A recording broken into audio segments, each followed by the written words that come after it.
What is the meaning of the following sentence?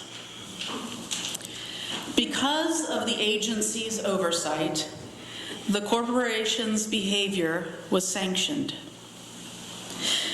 Does it mean because the agency oversaw the company's behavior, they imposed a penalty for the transgressions of behavior? Or does it mean because the agency was inattentive, they overlooked the company's misbehavior and gave it their approval by default? Because of the agency's oversight, the corporation's behavior was sanctioned. I saw this shared on social media, and it took me down a rabbit hole.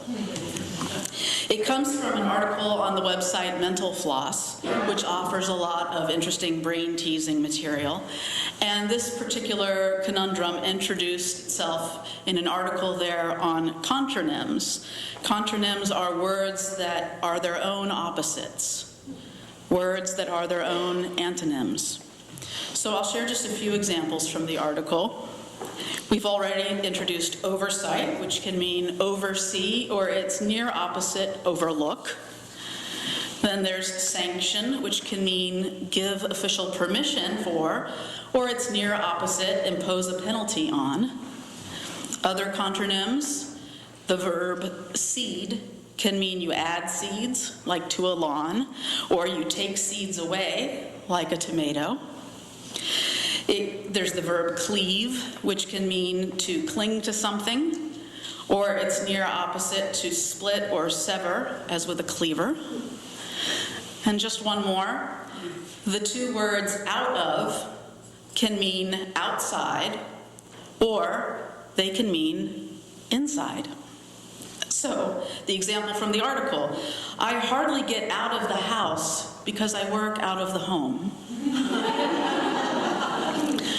There are many, many, many contronyms in English. This is just a short and partial list. But it started me thinking about contradictions. Contradict literally means to speak against. According to the dictionary, a contradiction is the statement of a position opposite to the one already made. Now, generally speaking, when we think of contradictions, we think of them in a negative way. When you contradict yourself, you seem either ignorant or weak-minded. You said X is true, and then the next day you said X is false. Which is it? In politics, this is the so-called dreaded flip-flop. A politician had a position in favor of X one day, then the next thing you know, they're against X. It carries a connotation not just of weak will, but even of being perhaps opportunistic. At the very least, it's inconsistent. And inconsistency is bad too, right? Well, that's the first place where I want to push back today, because it is possible to change one's mind, and it's not always a bad thing. If a politician is against same-sex marriage one day, and then sometime down the road they're in favor of it, is that a flip-flop? Yeah, I suppose it is. But more importantly, it shows that the politician was able to evolve in their thinking on an issue. They were able to take in new information, maybe new facts, maybe new firsthand experiences. Maybe they heard new stories or new testimonials, and they changed their mind. And surely that's a positive thing. Of course, that's an example where a politician changed their mind in a way that I liked. When they change their mind in a direction that I dislike, now that's a flip-flop. And of course, that's not fair. But yes, when thinking evolves in a way that seems to me like the wrong direction, I might suspect something nefarious, like someone with deep pockets is paying them to change their position. But that's just my bias. Whether someone's thinking changes in a way that we like or in a way that we don't like, surely it's a positive on the balance that people can change their minds, that people can keep their minds open for new evidence or new information, which in some cases will lead them to a new position. It's open, it's evolving, it's a good thing to have the capacity to change your mind. A mentor of mine described Unitarian Universalism as being open to truth wherever it may be found. In our own congregation's covenant words each week, we talk about seeking the truth. We sing the kids out with, "May your mind be open to new learning." And the Unitarian Universalist fourth principle is to affirm a free and responsible search for truth and meaning. Surely we are called to be open to new ideas, even continual fact-finding and the possibility of new understandings. But sometimes it feels flaky or inconsistent or weak-willed if someone changes their mind a lot. There's still something in human nature, or really animal nature, that likes consistency in behavior. It's comforting, if nothing else. We like things we can depend on. And yet, if people never changed their minds, what would it all be about? Why would we ever debate or discuss anything? Everyone would start out believing X or believing Y, and at the end of the discussion, all the same people would still believe X and still believe Y. We wouldn't have true give and take discussions at all, where we share ideas, maybe learn from each other. And in fact, in our increasingly polarized societal discourse, that is starting to resemble the way we do things. I declare something, you declare something, then back and forth. No one's mind has changed. We barely even heard each other. I suppose all of this is my inelegant way of saying what our Unitarian forebear Ralph Waldo Emerson said so elegantly in our call to worship this morning. A foolish consistency is the hobgoblin of little minds, adored by little statesmen and philosophers and divines. With a consistency a great soul has simply nothing to do. She may as well concern herself with her shadow on the wall. Speak what you think now in hard words, and tomorrow speak what tomorrow thinks in hard words again, though it contradict everything you said today. Walt Whitman was a contemporary of Emerson, and they admired each other's work. Whitman expresses a similar sentiment in his great poem, Song of Myself. Whitman writes, "Do I contradict myself? Very well, then, I contradict myself. I am large. I contain multitudes." This makes me think of another sense of the word contradiction. The dictionary also defines contradiction as a person, thing, or situation in which inconsistent elements are present. So most of us are a walking contradiction in some way or another. For instance, I can be socially reserved, but I don't mind speaking in public. I can stand up here and preach nonviolence and then go home and watch football quite happily. I'm sure you all have contradictory personality traits of some variety, and sometimes these kinds of contradictions are endearing, like a big burly lumberjack who's gaga for kittens. It's sweet. It's just a matter of personality traits contradicting one another. It's usually not such a big deal. Most of us recognize that human nature, including our own, is complex. But beyond personality traits and tendencies, what about when someone's very identity is complex? What if someone not only defies easy labels, but rejects society's labels? Now, that sometimes makes people uneasy or uncomfortable. Some people, for instance, reject the gender binary.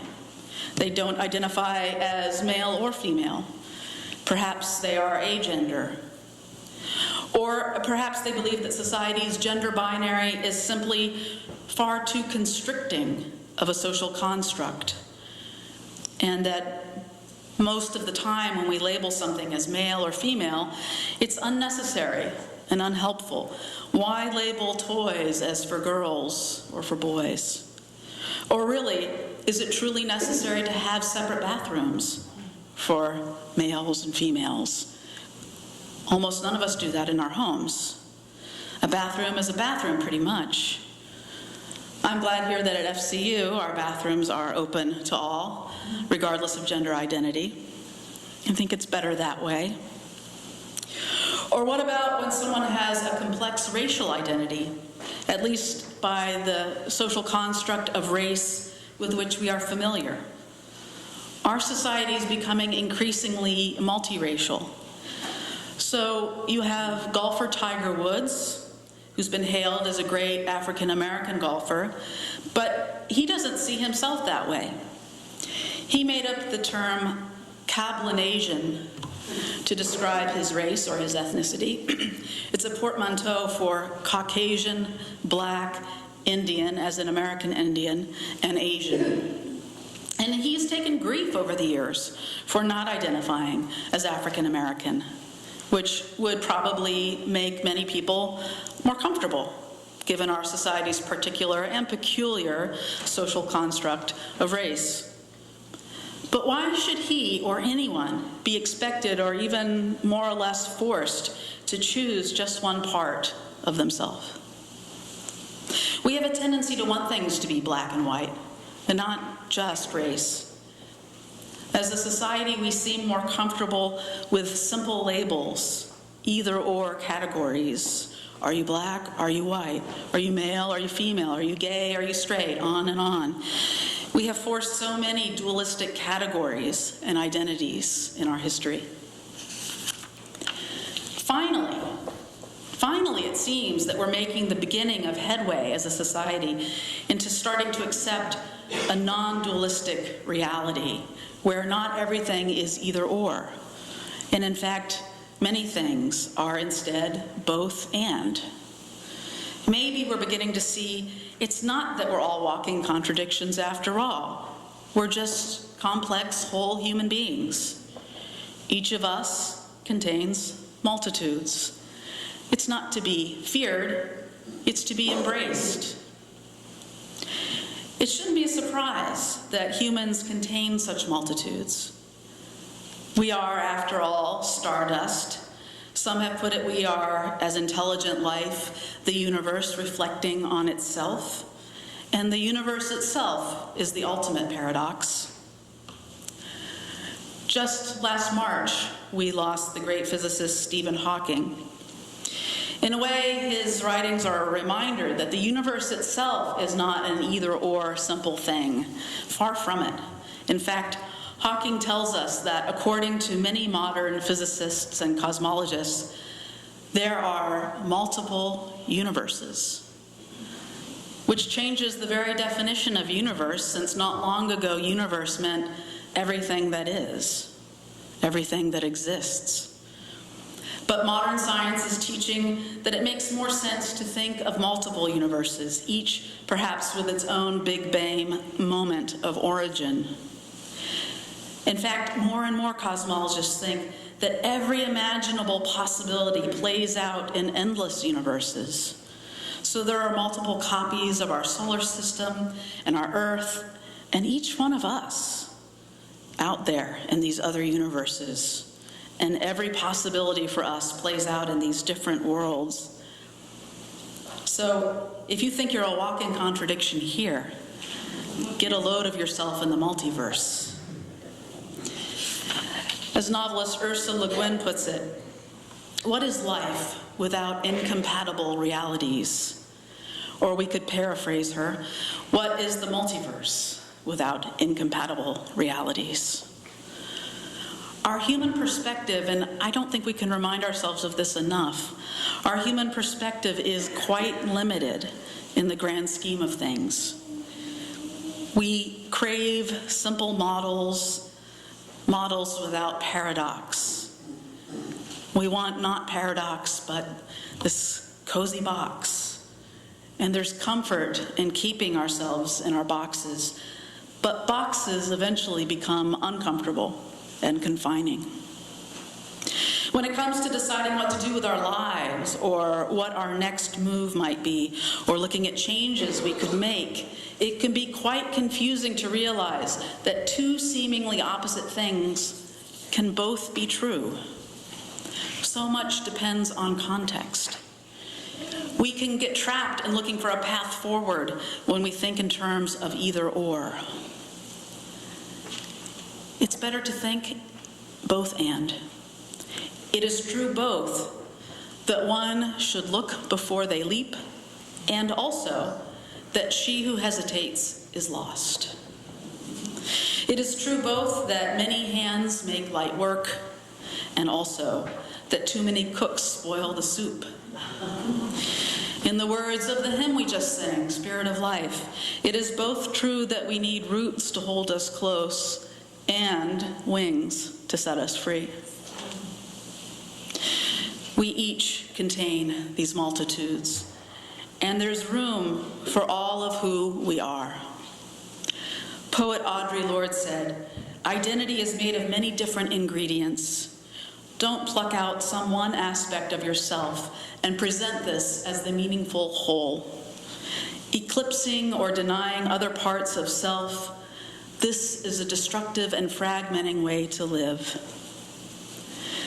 Only by learning to live in harmony with your contradictions can you keep it all afloat," she said. And I think Lorde is right. If you are inconsistent and contradictory, you are also beautiful. There's room for all of who you are.